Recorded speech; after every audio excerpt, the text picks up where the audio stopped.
নিউটনের নাম শুনেছিস তো? সবাই আইজাক নিউটনের নাম। আইজাক নিউটন কে ছিলেন? আইজাক নিউটন ছিলেন কি একজন পদার্থবিদ, একজন গণিতবিদ, আবার তিনি ছিলেন কিন্তু একজন জ্যোতির্বিজ্ঞানী। ঠিক আছে, তিনি তার অনেক আবিষ্কার আছে, গণিতের জগতে আছে, পদার্থবিদ্যার জগতে আছে, প্রচুর আবিষ্কার আছে। এবার মেন যে তোমরা যে আবিষ্কারগুলোর মধ্যে পড়ছো সেগুলো হচ্ছে মহাকর্ষ সূত্র আর কি গতি সূত্র। ঠিক আছে, এবার নিউটনের যে গতির যে তিনটে সূত্র আছে, কি কি গতি সূত্র? নিউটনের প্রথম গতি সূত্র, নিউটনের দ্বিতীয় গতি সূত্র এবং নিউটনের তৃতীয় গতি সূত্র। আজকে আমি যেটা পড়াবো সেটা হচ্ছে নিউটনের থার্ড ল অথবা নিউটনের তৃতীয় গতি সূত্র। স্যার আইজাক নিউটন নিউটনের তৃতীয় গতি সূত্রতে কি বলেছিলেন? কি বলেছিলেন যে প্রত্যেক ক্রিয়ারই একটি সমান এবং বিপরীতমুখী প্রতিক্রিয়া আছে। তাহলে কি নিউটনের তৃতীয় গতি সূত্রটা কি? কি বললাম?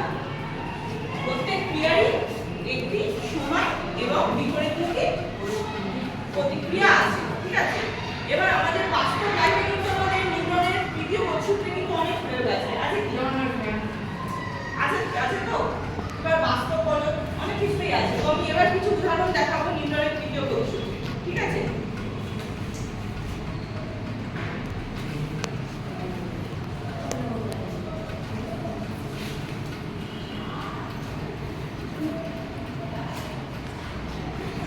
আচ্ছা আমি কিছু एग्जांपल দেখাবো।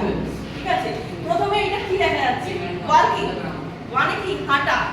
আমরা সবাই তো হাঁটি। এই হাঁটাটা কিন্তু আমাদের নিউটনের তৃতীয় গতিসূত্রের জন্য সম্ভব হচ্ছে। কিভাবে সম্ভব হচ্ছে? আমরা যখন হাঁটি তখন আমাদের পা দিয়ে আমরা মাটির উপরে একটা বল প্রয়োগ করি কিনা? করি তো। তখন মাটিও কি করে? আমাদের পায়ের উপর একটা সমান এবং বিপরীতমুখী বল ক্রিয়া করে, যার জন্য কিন্তু আমরা হাঁটতে পারছি, আমরা সামনের দিকে এগিয়ে যেতে পারছি, আমাদের হাঁটা সম্ভব হচ্ছে। তাহলে মানুষের হাঁটা, আমাদের হাঁটা কি নিউটনের তৃতীয় গতিসূত্রের জন্য হয়েছে। বোঝা গেছে? আর পরের एग्जांपल, এটা কি? বার্ডস ফ্লাইং মানে কি? পাখির ওড়া। এই যে পাখি আকাশে ওড়ে সেটাও কিন্তু নিউটনের তৃতীয় গতিসূত্রের জন্য হচ্ছে। ঠিক আছে, কেন? কি করে? এই যে পাখি যখন আকাশে ওড়ে, এদিকে দেখো, যখন পাখি এই আকাশে উঠছে তখন কি করছে? তাদের যে দুটো ডানা আছে, এই ডানা দিয়ে তারা বায়ুর উপরে একটা বল প্রয়োগ করছে। তখন বায়ু কি করছে? এই ডানার উপর একটা সমান এবং বিপরীতমুখী বল ক্রিয়া করছে। ঠিক আছে, যার জন্য পাখিটা এগিয়ে যেতে পারছে, ঘুরতে পারছে। ঠিক আছে, তাহলে কি উড়ন্ত পাখির যে ওড়াটা সেটা হচ্ছে কি নিউটনের তৃতীয় গতিসূত্রের জন্য। ঠিক আছে, পরের উদাহরণ, ফ্লাইং অফ এয়ারপ্লেন। এই যে প্লেন যে উড়ে বেড়ায়, উঠছে, সেটাও কিন্তু আমাদের নিউটনের তৃতীয় গতিসূত্রের জন্য। কিরকম? এই যে আমাদের প্লেনের মধ্যে তো জ্বালানি থাকে তো, সেই জ্বালানি কি করে? তখন আমাদের প্লেন যখন স্টার্ট হচ্ছে তখন এই জ্বালানি থেকে আমাদের একটা গ্যাস বের হয়। ঠিক আছে, সেই গ্যাসটা কি হচ্ছে? বায়ুর উপর একটা চাপ দিচ্ছে। তখন বায়ু উল্টে কি করছে? একটা বিপরীতমুখী বল ওই প্লেনের উপর ফেলছে, প্লেনের এই যে উইংস নামে, যার জন্য প্লেন সামনের দিকে এগিয়ে যাচ্ছে, প্লেন চলা সম্ভব হচ্ছে। বোঝা গেল? নেক্সট উদাহরণ যদি দেখি আমি, সুইমিং। সবাই সাঁতার কাটতে পারো তো? সুইমিং, এই যে আমরা সাঁতার কাটছি এটাও কিন্তু নিউটনের তৃতীয় গতিসূত্রের জন্য হচ্ছে। কিরকম? আমরা যখন সাঁতার কাটি বা যে কেউ যখন সাঁতার কাটে তখন কি তাদের হাত পা দিয়ে জলকে এরকম কাটায় না? তাই তো? যখন আমরা জলে সাঁতার কাটছি তখন আমাদের হাত পা দিয়ে কি করছে? আমরা জলের উপর একটা বল প্রয়োগ করছি। তখন জলও কি করছে? আমাদের শরীরের উপর বা আমাদের হাতের এই যে আমরা যে বলটা প্রয়োগ করছি তার বিপরীতে একটা প্রতিক্রিয়া বল ক্রিয়া করছে, যার জন্য মানুষটি এগিয়ে যেতে পারছে, মানে সাঁতার কাটতে সক্ষম হচ্ছে। তাহলে আমাদের সাঁতার কাটাটাও নিউটনের তৃতীয় গতিসূত্রের জন্য হচ্ছে। আচ্ছা, নেক্সট, লঞ্চিং অফ রকেট। ঠিক আছে, সবাই জানো চন্দ্রযান 3 লঞ্চ হয়েছিল, সবাই জানো, সবার সেটা মনে আছে রিসেন্ট ঘটনা, তাই তো? ঠিক আছে, এবার এই যে রকেট যে লঞ্চ হচ্ছে এটাও কিন্তু কি নিউটনের তৃতীয় গতিসূত্রের জন্য। এই যে রকেট, ঠিক আছে, এই যে রকেট এর মধ্যে জ্বালানি আছে, এই যে জ্বালানি থেকে যে গ্যাস নির্গত হচ্ছে সেটা হচ্ছে রকেটের ব্যাক সাইড থেকে। তখন কি করছে? একটা থ্রাস্টিং ফোর্স ক্রিয়েট হচ্ছে, যেটা হচ্ছে বিপরীতমুখী। সেটাই কি করছে? রকেটকে ঘুরতে বা লঞ্চ হতে সাহায্য করছে। ঠিক আছে, তাহলে লঞ্চিং অফ রকেটটা সেটাও কি নিউটনের কিসের জন্য? থার্ড ল এর জন্য, তৃতীয় গতিসূত্রের জন্য। ঠিক আছে, বোঝা গেছে তো? আচ্ছা, এবার আমি নেক্সট উদাহরণ যাই। এটা কি দেখো, এটা হচ্ছে বন্দুকের গুলি চালানো।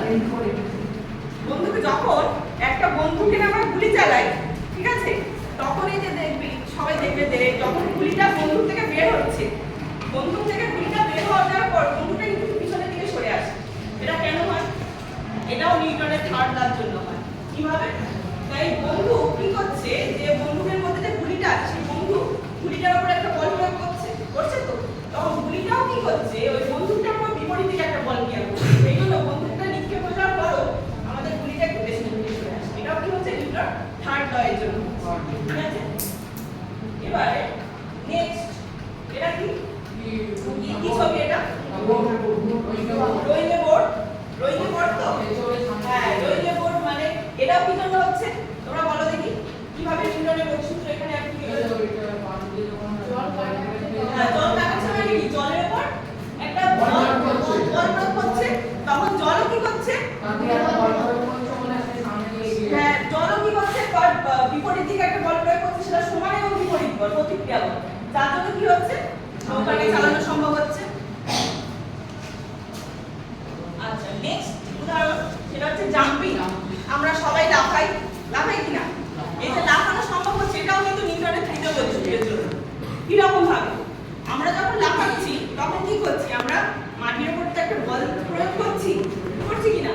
তখন মাটিও কি করছে? আমাদের উপর একটা বল প্রয়োগ করছে, যার জন্য আমরা লাফানোটা সম্ভব হচ্ছে।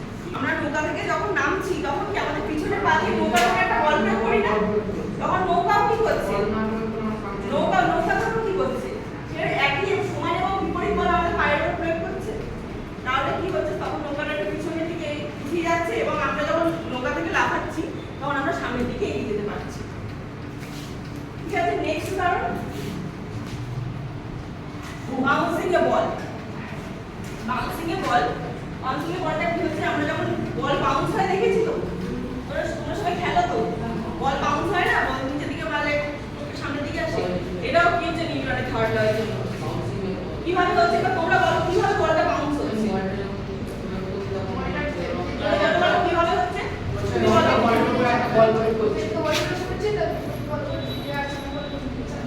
বিপরীতমুখী বল একটা, আমরা যখন বলটার উপর যখন আমরা মাটির উপর চাপ দিচ্ছি বলটা, তখন মাটিও কি করছে? বলের উপর একটা সমান এবং বিপরীতমুখী বল ক্রিয়া করছে, যার জন্য বলটা বাউন্স হচ্ছে। আচ্ছা, নেক্সট স্ল্যাপিং মানে হচ্ছে চড় মারা। ঠিক আছে, যখন এই তোমরা তো মারপিট করো, একদম আরেকজনের বাড়িতে মা মারে, ঠিক আছে, যাই হোক মারে। এবার যখন কেউ কাউকে মারছে, কেউ কাউকে যখন মারছে তখন কি হচ্ছে? যে মারছে তার হাতেও ব্যথা লাগছে, যে চড় খাচ্ছে তার গালেও ব্যথা লাগছে। কেন হচ্ছে এটা? এটাও কিন্তু নিউটনের থার্ড ল এর জন্য হচ্ছে কি না? কারণ যখন আমরা কাউকে মারছি তখন আমরা হাত দিয়ে আমরা তার গালের উপর একটা বল প্রয়োগ করছি, তখন গালও কিন্তু সঙ্গে সঙ্গে আমাদের হাতের উপর একটা সমান এবং বিপরীতমুখী বল ক্রিয়া করছে, যার জন্য একই সাথে আমাদের হাতটাও ব্যথা হচ্ছে, আমাদের গালটাও ব্যথা হচ্ছে। মানে যে মারছে তারও হাতে লাগছে, হাত ব্যথা হচ্ছে, যে চড় খাচ্ছে তারও ব্যথা হচ্ছে। তাহলে আমাদের বাস্তবিক জীবনে নিউটনের তৃতীয় গতিসূত্রের অবদান তো বিশাল। ঠিক আছে, আমরা প্রত্যেক মুহূর্তে প্রতিনিয়ত প্রাথমিক জীবনে আমাদের নিউটনের তৃতীয় গতিসূত্রের ব্যবহার। তাহলে মনে থাকবে যা যা বললাম? কারো কোনো কনফিউশন আছে?